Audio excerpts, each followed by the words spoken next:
kenaikan dolar dan harga BBM ini perlu kita catat ya dalam aturan pemerintah, khususnya di Kementerian ISDM, ya kemudian juga internal BUMN dalam hal ini korporasi Pertamina, itu memang yang dinaikkan adalah harga BBM non subsidi, ya.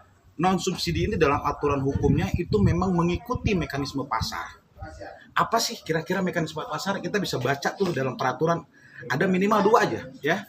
Itu adalah tren pasar, memang harga mentah minyak dunia ini naik, ya.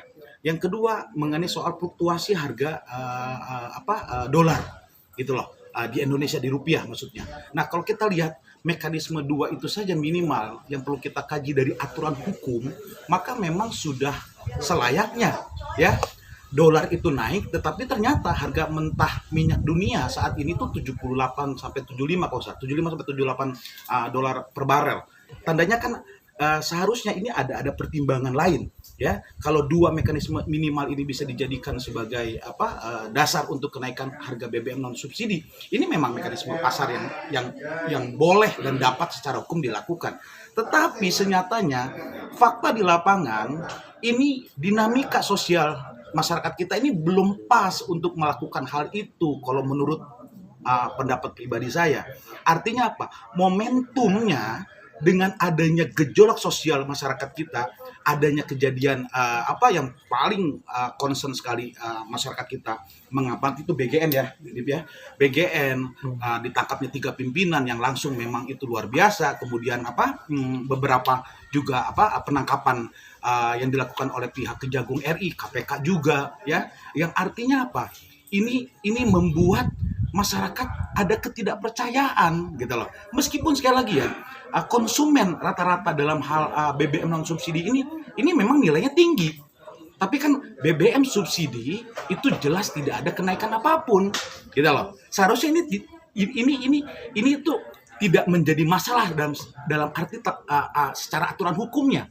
Tetapi saya melihat momentumnya gitu loh. Ini momentumnya yang kurang tepat menurut saya, yang akhirnya masyarakat merasa ini menjadi tambahan amunisi atas ketidakpercayaan kebijakan pemerintah dalam hal ini menaikkan BBM, dalam hal ini Pertamax dan juga teman-temannya ya, seperti itu, non subsidi di SPBU di seluruh Indonesia seperti itu. Oke, sampai terjadi demo kemarin artinya masyarakat sudah bisa dibilang sudah meluap semua emosinya banyak, karena ini bertubi-tubi Bang, selama sebulan dari BGN juga ada masalah, terus dari dolar juga naik ya Bang.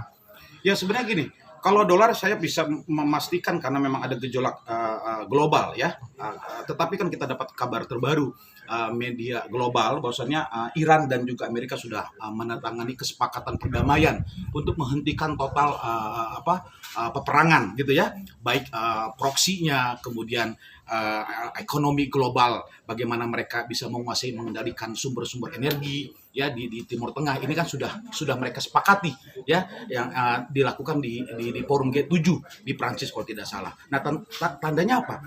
Global ini sudah mulai akan ada relaksasi lah untuk kita merasakan sebagai negara berkembang. Dan harapan saya dengan kebijakan pemerintah dalam hal ini Gubernur Bank Indonesia itu bisa mengendalikan inflasi dan juga kenaikan kurs dolar ya. Rentangnya sekarang sudah turun lagi. Waktu 16.000, 15.000, naik sekarang kemarin 18.000, yang akhirnya gejolak masyarakat dan teman-teman mahasiswa, yang akhirnya sekarang turun 17 sekian. Artinya apa? Mungkin infiltrasi dari pihak kebijakan Gubernur Bank Indonesia ini membantu ya untuk bisa menurunkan nilai kurs dolar yang saat ini bisa di bawah 18.000. Saya pikir ini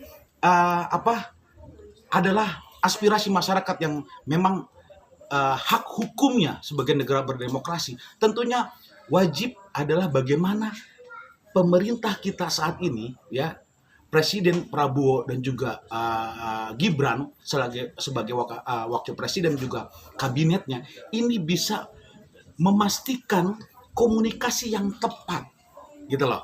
Bagaimana bisa menerima semua aspirasi dari masyarakat dan juga teman-teman mahasiswa yang diwakili gitu loh. Ini jangan sampai akhirnya mereka ini yang saat ini sebagai pemimpin, sebagai susunan kabinet dan juga bawahannya ini adalah mantan-mantan aktivis gitu loh. Ya tentunya mereka sudah memahami jalur itu seharusnya. Nah, bagaimana ekstra parlementer itu teman-teman yang sekarang sedang menjabat sebagai penguasa, salah satu bagian penguasa dapat membantu gitu loh, mengkoordinasikan bagaimana aspirasi ini bisa menjadi pertimbangan yang langsung dilakukan oleh pihak pemerintah.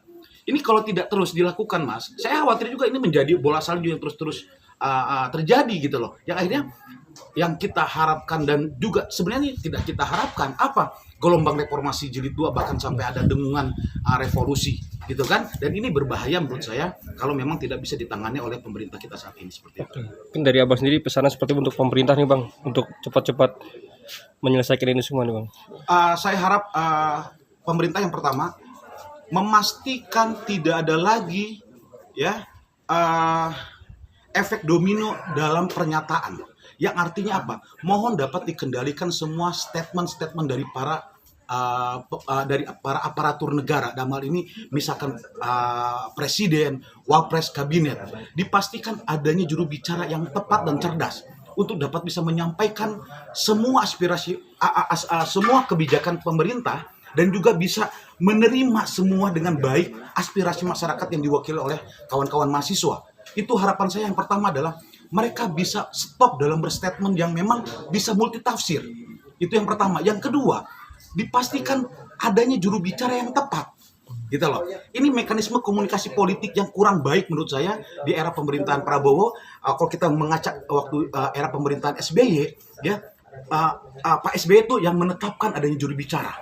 Ya, ada beberapa orang juru bicara yang luar biasa dalam penekanan dalam menyampaikan kebijakan kepada masyarakat, itu memberikan pencerahan kepada masyarakat kita di seluruh Indonesia. Ini pentingnya adanya komunikasi politik. Sedangkan yang dibuat oleh oleh Prabowo ini, mereka membuat badan komunikasi lah, ya, kemudian struktur pemerintahan dalam hal ini KSP yang mungkin dulu zamannya Jokowi itu diteruskan oleh pihak Prabowo. Saya pikir yang akhirnya yang ketiga, agar bisa dirampingkan ya susunan kabinet yang ada di pemerintahan Prabowo menurut saya, karena ini luar biasa ratusan ya, sampai semua ini yang akhirnya menjadi kritik, salah satu kritikan dari kawan-kawan mahasiswa dan juga masyarakat, yang artinya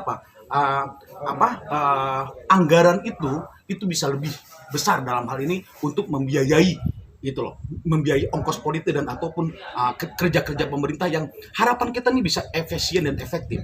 Itu poin-poin yang mungkin seharusnya ya dilakukan oleh pihak Presiden Prabowo. Yang terakhir adalah segera menurunkan harga BBM non subsidi. Meskipun kita tahu secara hukum adalah ini sesuai dengan mekanisme pasar, tapi saya melihat momentumnya nggak pas. Gitu loh. Dengan apa yang dilakukan oleh teman-teman mahasiswa dan aspirasi masyarakat dalam hal ini demonstrasi yang ini, dan juga ini terus akan dilakukan oleh teman-teman mahasiswa dan juga masyarakat. Ini harapan saya momentumnya harus pas. Kalau mereka adalah orang-orang ahli di bidangnya, ini bisa melihat bagaimana